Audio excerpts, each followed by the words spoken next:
This game has just been fucking obliterated by the passage of time. Sure, back in the day when bullshit games like this were actually accepted and common, it was probably fucking amazing. But by today's standards, it is just a confusing, overly difficult mess of a game. So here we are, the foot of the void.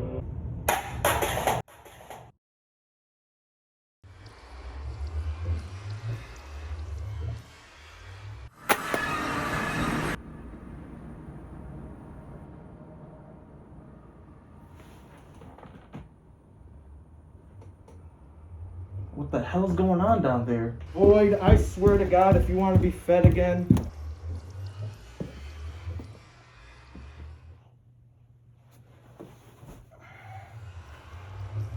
Metroid Dread.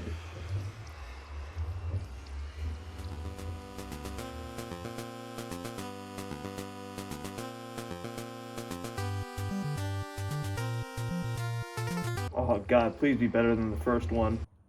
Holy crap, it's actually way better than Metroid 1.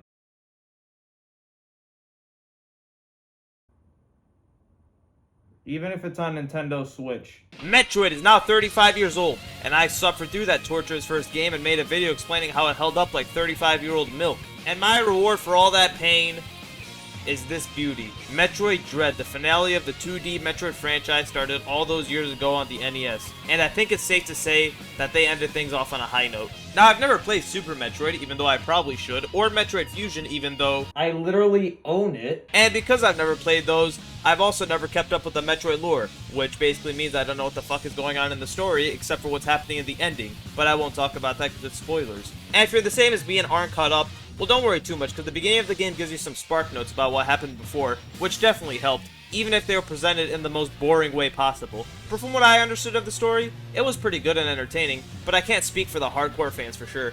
But it seems like they like the story too. What I can say for sure is that the gameplay is amazing. So you start off in standard Metroid form with no fucking abilities, nice little trope there. I always found it funny how they were always able to find an excuse for why Samus doesn't have her abilities. And this time it's apparently because you have some sort of dementia after getting choked out by a tall bad guy with a beak. That's not a complaint though, because gaining all those abilities back is so much fun. Dread has a wide variety of abilities, some returning like the Morph Ball obviously, and some new ones like parrying.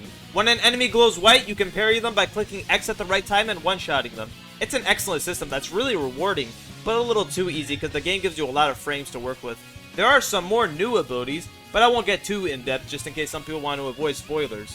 But the way you unlock these abilities is the same as previous entries, by exploring the game's various worlds, 8 here in total, which are all great, but a little variety would have been nice because these worlds all start feeling pretty similar to one another after a while. But that's not to say that they don't look absolutely gorgeous at times. The graphics in this game are surprisingly good, especially for a game on the Switch which can barely get analog sticks right. Speaking of which, let's see if I fixed my Joycon drift problem yet. And spray a few little drops in there. Really, you don't need a lot. Keep it simple, use less than you think you need. Now you're going to need to sort of Huh, so it looks like this guy's using some kind of air horn to fix his Joy-Cons.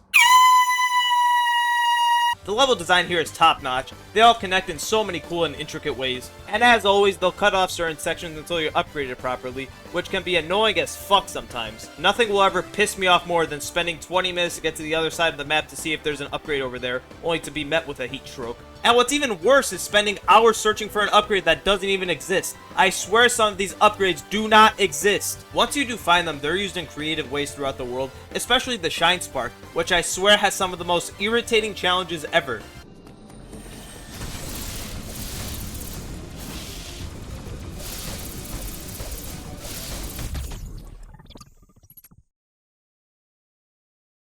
Not all these abilities are found around the world though. Some are found after certain events in the story happen, a fact which would have been nice to know considering that I just spent an hour exploring 3 different worlds only for this shitty boss to drop the item I was looking for. Majority of the time, the most useful abilities in the game are given to you after killing these new robot enemy types called EMMIs. EMMIs are such a fun and creative addition to this game.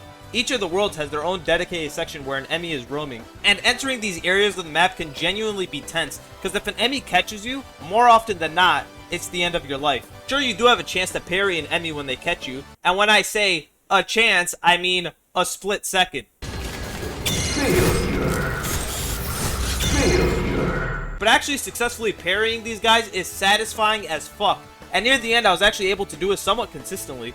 Each EMMI is unique in their own way, like some being faster than others, some being able to stun you, or others just being garbage at everything they try to do. Yeah, so you can actually kill these guys, but not with your regular weapon, those won't do shit to them. The only way you can kill them is by getting these things called Omega Blasters and shooting their heads off. And the only way to charge up your Omega Blaster is by beating these weird brain dudes who can power it up after you kill them.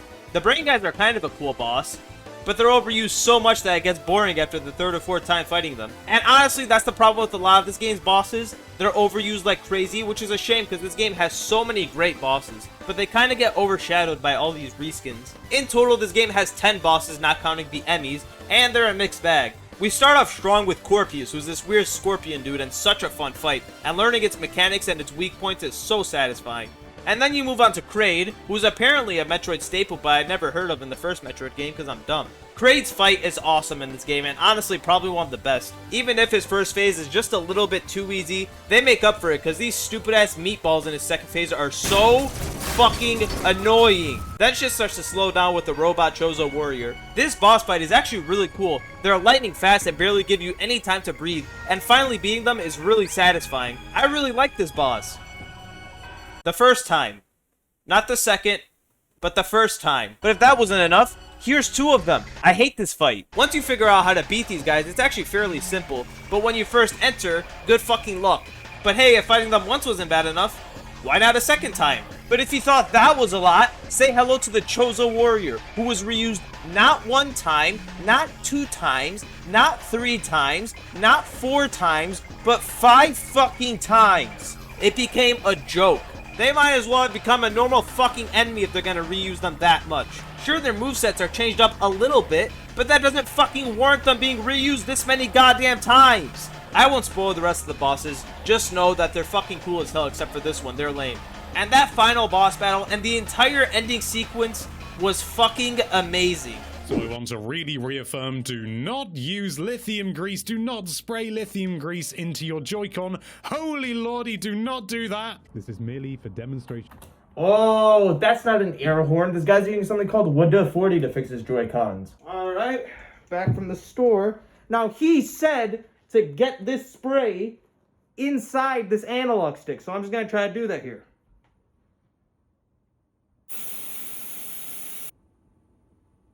Holy shit, it actually works! A few moments later. It's fucking drifting again! But speaking of the ending, Metroid Dread can apparently be beaten in around 7 hours. I'm different and took 11 hours to beat it, and that's how long completionist runs on the game take.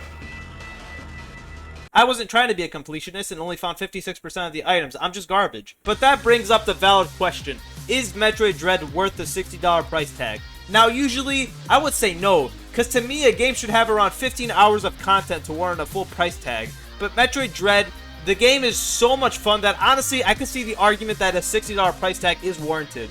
Not only is the main game amazing, but majority of people wouldn't have gotten all the items in their first playthrough, so making a second playthrough is even more enticing to go for that 100%. And when you beat the game, you unlock a hard mode on top of that for maybe even a third playthrough. Sure, the game is 7 hours long for people who aren't me, but there's so much replayability here to add on top of that initial playthrough. But the answer is no, this game isn't worth $60. Listen, this game's amazing. I love it so much. Its combat, its world design, exploring it, the upgrades, and how satisfying it is to unlock them. Some of the boss battles being fun as fuck and not the ones that are reused 80 times. But in my opinion, despite how good it is, $60 is asking too much.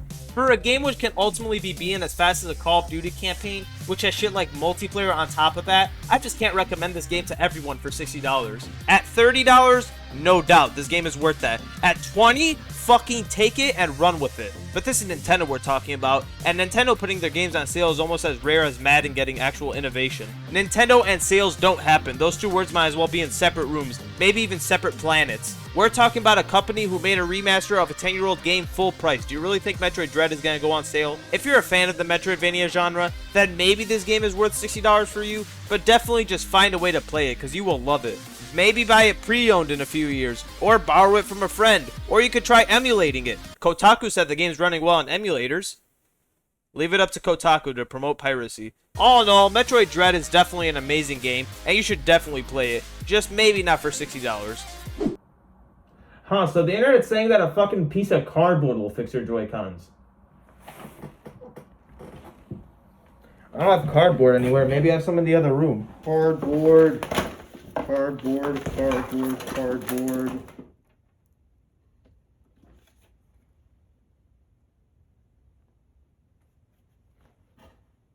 I've owned a Pro Controller this whole time.